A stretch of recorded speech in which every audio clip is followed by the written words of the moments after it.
So I'd like to welcome you all to the first Biostats seminar series of this semester, of this year.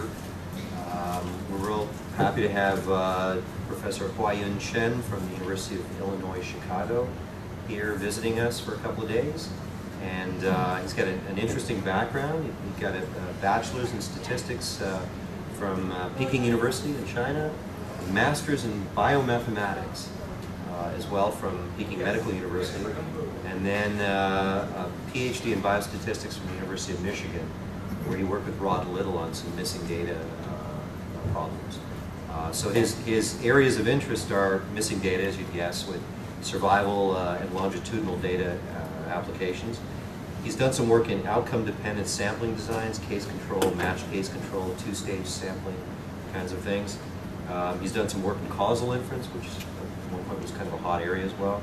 And now he's migrating over a little bit towards statistical genetics, which is kind of interesting. This is something that he's sort of picked up himself, invested the time himself to learn about, and what he's found are there are interesting gaps in the field that he can take some of the things that he knows about and figure out how to apply them in these problems. So we're very happy to have him here, and today he's going to speak about corrections to case control designs in secondary trait analysis studies. Okay. Thanks very much. Thanks.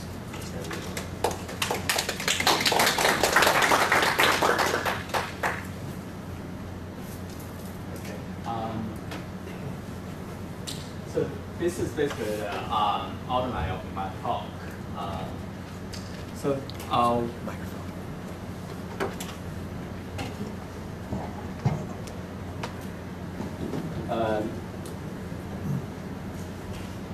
We study from this examples which we considered at the very beginning. This is a case control study. In this study, cases were subjects with high density lipoprotein in plasma greater than 90% in their age and gender group. Actually, this study was, I should say, from the beginning, was studied genetic association between high density lipoprotein and a bunch of marks. And it's a case control study because the outcome itself is actually a continuous outcome, but they use a design which is very close to case control design. We call it extreme value design.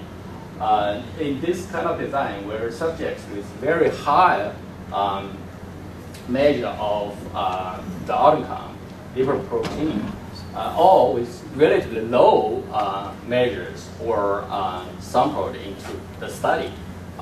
It is somewhat equivalent to case and controls.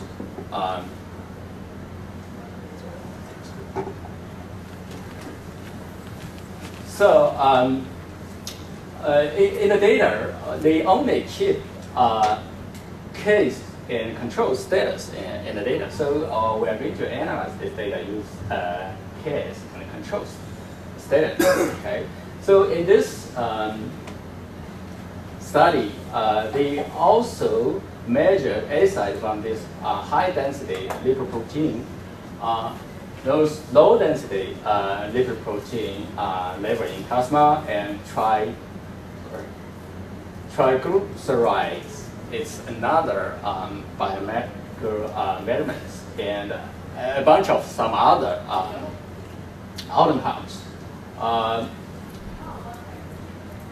The primary objective, of course, in this study was identify those genetic markers to see whether they are associated with the primary phenotype or trait, which is the higher density lipoprotein. And we have a second objective, which is to identify genetic markers that are associated with secondary traits. So in this talk, I'm going to concentrate on this second objective. It is not that the first objective is not that important, but the first objective is straightforward to address. Okay, so the study we are going to talk about is to analyze these secondary outcomes. Okay. As you may know, in this kind of study, if you have a case control study, if you want to analyze the association between genetic marks and outcome, which is case control status, then epidemiologists usually use logistic regression model to carry out this analysis. The good things of logistic regression model is that it is straightforward. You can do a prospective analysis of the data so that you can get the odds ratio for that associated with outcome and the genetic markers without even take consideration of the bias sampling issue here. But for analyze the second trait, even if we have a case control study, note that this case control are defined based on the primary objective, the primary outcome, not the secondary outcome. So it's going to be problematic if you continue to use the logistic regression model to get the odds ratio. We will show that if you continue to do that, then the odds ratio estimate will be biased. Okay. So before I do, I give you a set of notations to put this problem into statistical model context. So the first, the first thing is I use this S equal to 1 to denote the sampling status. That if a subject is a case, if the subject included in this study, then I have S equal to 1. This is just kind of instrumental. It's not a very important variables, but it reminds us that this is a case control study, not a random sample. Okay? And the primary outcome, I will use D. Case has D equal to 1 and control has D equal to 0. And the secondary trait, I use Y to denote that. Here, it is going to be the low relative density.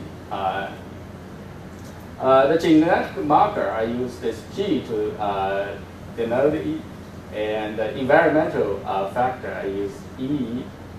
And other covariates, we can use X, but for this presentation, I do not use other covariates. If you think your problem has other covariates in it, it can be included. But here, I'm going to suppress this because for simplicity. So the case control design basically has this probabilistic expression. Basically, it says if somebody is included in your study, then this inclusion probability depends on the primary outcome only, given that you know the primary outcome, secondary outcome, genetic marks, and environmental status. Okay, so in case control study, usually we do not know this probability, but we know that this case and control selection rules depends on the outcome. Okay, so without knowing this probability in case control study, it's okay because we can proceed to do logistic regression. Okay, so here I give you a basic review. Say if you have this case control study, you model the outcome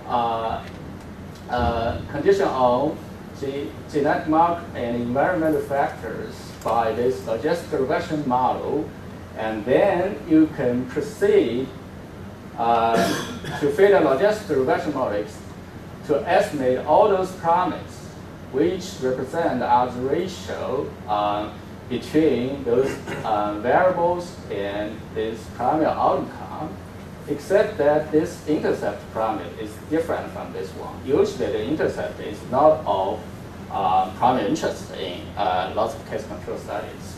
Okay? So this theory was developed in 1970s. Okay, so long known results. Okay.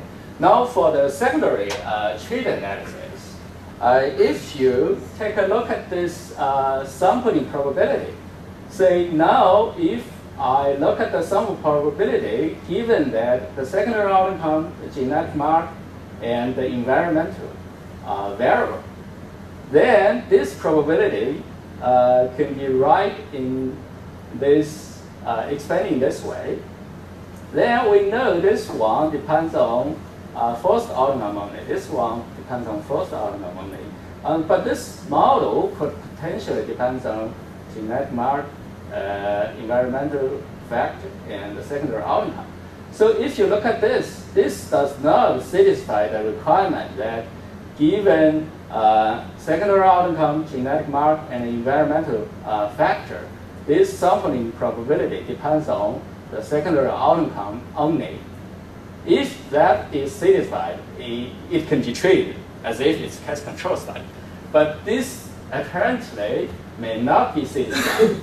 In the end, at the end of the day, we see that this sampling probability actually depends on secondary outcome as well as the genetic marker and the environmental factor. This is, theoretically speaking, this is why you cannot perform a logistic regression as if it is case control study. So if you do that, then it will be biased. Okay, give you a simple example here. I'm going to give you a simple example to show that this is going to be biased. But before we do that, we can have, for this kind of data, two simple analytical procedures or mathematical method. We can statistical method actually. We can use. One is called marginal analysis.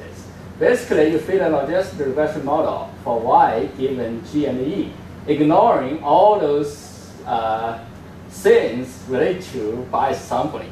You just go ahead, fit a logistic regression model. This is perhaps lots of people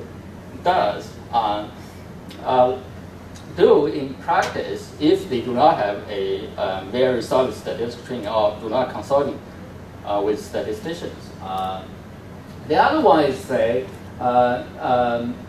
they know that this depends on the primary outcome.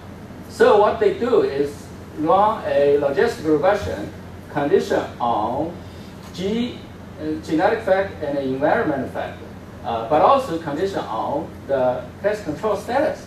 Okay, for statistician, this is correct method to do because you condition on the factor that your sampling depends on.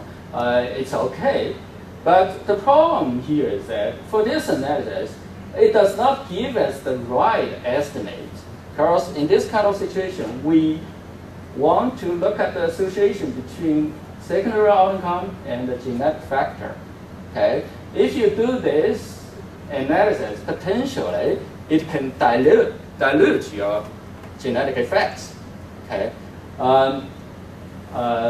for example, if this primary outcome is strongly associated with your secondary outcome, as you can see, part of this effects, genetic effects on the secondary outcome will be explained by your first outcome. So you condition on that, that will give you a smaller effects, or sometimes it may not be any effects you observe. Okay. Let's do, here I did a simple simulation study.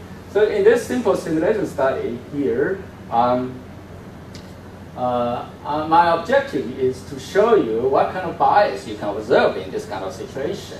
So the simulation study, we simulate genetic factors which follow Hardy-Weinberg equilibrium with minor allele frequency 20%. Okay, and also the model we simulated was for the